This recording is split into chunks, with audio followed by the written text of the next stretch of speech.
여러분, 예수 그 딱 두 글자입니다. 그 두 글자, 그 이름이 세상에서 가장 아름다운 이름입니다. 그 이름의 능력을 믿는 자마다, 그 이름의 권세를 수용하는 자들마다 하나님께서 정사를 우리에게 주셨습니다. 온 만물을 다스리는 능력을 우리에게 주셨습니다. 예수 이름을 부르는 자, 그 이름의 능력을 믿는 자마다 우리에게는 권세와 그리고 영광이 우리 것인 줄로 믿습니다. 여러분, 내 주변에 사람이 앉아있는 것 같죠? 물론 집사님, 권사님 앉아있지만 여러분 생각해 보세요. 이 자리에 내 옆에 우리 주 성령께서 함께 계십니다. 우리 보혜사 성령께서 내 곁에서 내가 너희와 함께 하리라고 했던 그 약속의 은혜를 지금 우리와 함께 하시는 거예요.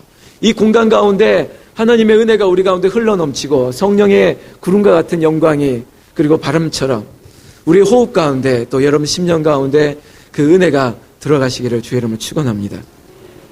여러분, 마태복음 이 이야기는 예수 그리스도의 나심에 대한 기원을 얘기하고 있습니다. 여러분, 이 얘기가 주일학교에서부터 많이 들었죠. 그의 어머니 마리아가 요셉과 약혼하고 동거하기 전에 이미 성령으로 잉태된 것을 알았습니다. 유대인들의 약혼, 이 정오는 우리와 다릅니다. 무려 1년 전부터 시행되는 약속입니다. 1년 전부터 정혼하고 이 사람이 내 남자고 내 여자고 둘이 가정을 이루고 이룰 것을 기대하면서 1년을 거룩하게, 그들이 거룩함을 유지하면서 1년을 기다려야 됩니다. 이 1년의 세월이 얼마나 긴지 모르겠습니다. 여러분, 요즘처럼 그저 사랑하면 다 되는 거야, 사랑하면 혼전 임신도 가능한 거야, 이거 언론이 붙이긴 말이지 그렇지 않습니다. 거룩함을 지켜내는 겁니다. 지켜내고 1년의 기간 동안 성령으로 잉태된 것을 알고 있었던 이 두 남녀, 요셉과 마리아가 그들의 이 기간을 지켜내는 것은 정말 힘든 일이었을 것입니다. 거기다가 내가 사랑하는 여인 마리아가 잉태를 했습니다. 이게 도대체 무슨 일입니까? 남편 요셉이 의로운 사람이라 하지만은 이 일을 감당하기 어렵습니다.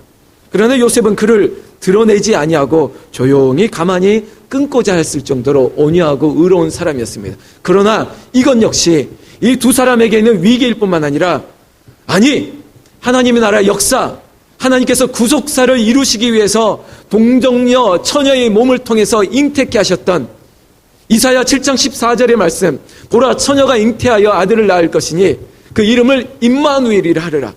처녀가 잉태해야 되는 이 상황을 요셉은, 마리아는 수용하지 못하면 이거는 끊어버리거나 아니면 이 동정녀 탄생에 대한 이 하나님의 구속의 계획들이 무너질 수 있는 위기인 것이었습니다.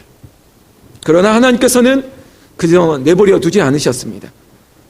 20절 말씀에 이 일을 생각할 때 주의 사자가 현몽하여 다윗의 자손 요셉아, 그의 정체성, 네가 다윗의 가문이잖아. 마태복음 앞에 보면 모든 대서가 아브라함부터 다윗까지 14대, 그리고 다윗부터 바벨론까지 14대, 그리고 그 이후부터 그리스도까지 14대. 여러분, 14라고 하는 숫자가 7이라고 하는 완전수의 2배입니다.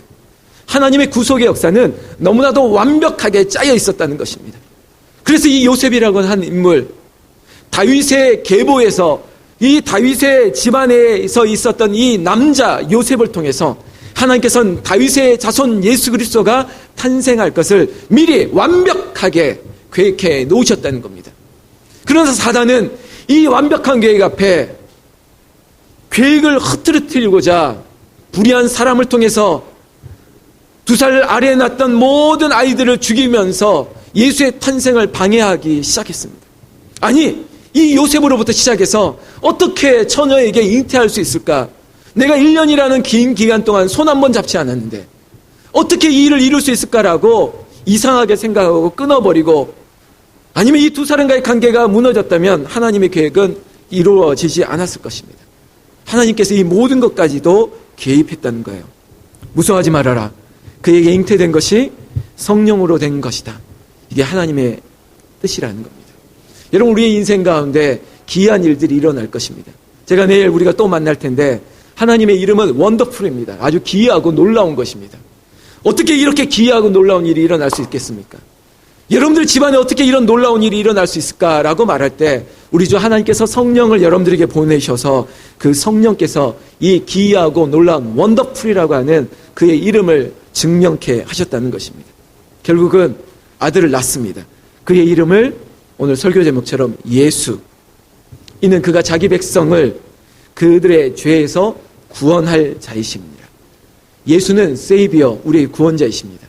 이 자리에 있는 저의 구원자이시고 오늘 예배 가운데 앉아있는 여러분들의 구원자이십니다. 그저 우리에게 있어서 구원, 영생에 대한 문제뿐만 아니라 지금 여러분들의 인생의 문제 앞에 여러분들의 경제적인 문제든 여러분들의 육체의 건강의 문제든 아니면 관계의 모든 문제들, 남들에게 밝힐 수 없는 모든 문제를 구원할 자가 오직 예수 그리스도 한 분밖에 없는 줄로 믿습니다.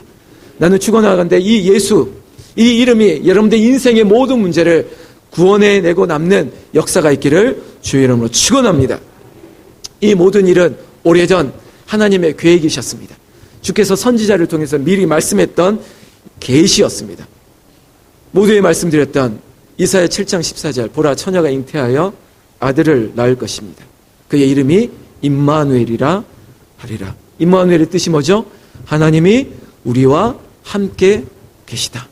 하나님이 우리와 함께 계시다. 예수가 우리와 함께 계시고, 그리고 승천하신 예수님께서 다시 오실 것을 약속하면서 너희에게 보혜사 성령을 너희와 함께 할 것이다. 이 약속이 우리에게 있어서는 기쁨이고 감격이기를 주의 이름으로 축원합니다. 여러분, 이 약속은 언제까지 지속되는지 아십니까? 마태라고 하는 이 기자는 임마누엘의 하나님에 대한, 우리와 함께 하신 하나님에 대한 성령의 기사를 얘기하면서 우리의 인생 가운데서도 끝까지 함께 하실 거야. 마태복음 28장 마지막 구절에 이런 얘기 있습니다. 볼지어다 내가 세상 끝날까지 너희와 함께 있으리라. 할렐루야.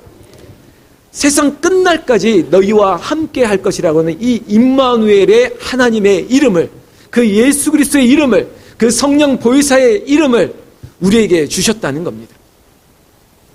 여러분, 우리가 주님 만날 때까지 하나님은 우리와 함께 하심을 믿으십니까? 그 보혜사 성령께서 우리와 늘 동행하여 주실 줄로 믿으십니까? 하나님께서 우리를 끝까지 지켜주실 것입니다. 세상 끝날까지, 우리의 인생의 찬란한 영광이 나타날 때까지 하나님 우리와 함께 하시고 그 영광의 주인공으로 여러분들을 사용하여 주실 줄로 믿습니다. 믿습니다. 기도하겠습니다. 하나님 아버지, 그 영광의 이름, 그 거룩한 이름, 그 구원의 이름 예수가 우리와 함께 하심을 믿습니다. 하나님이 우리와 함께 하시면서 보혜사 성령을 우리의 곁에 두시고 우리를 도우시고, 우리가 말할 수 없는 탄식으로 빌바를 알지 못할 때도 성령께서 우리를 도우시는 능력이 성령의 은혜인 줄로 믿습니다. 오늘 예수 이름 붙들고 우리가 끝날까지 함께 거룩한 영광을 누리는 우리의 승리의 백성들 되게 하여 주시옵소서. 우리 주 예수님 이름으로 기도 올리옵나이다. 아멘.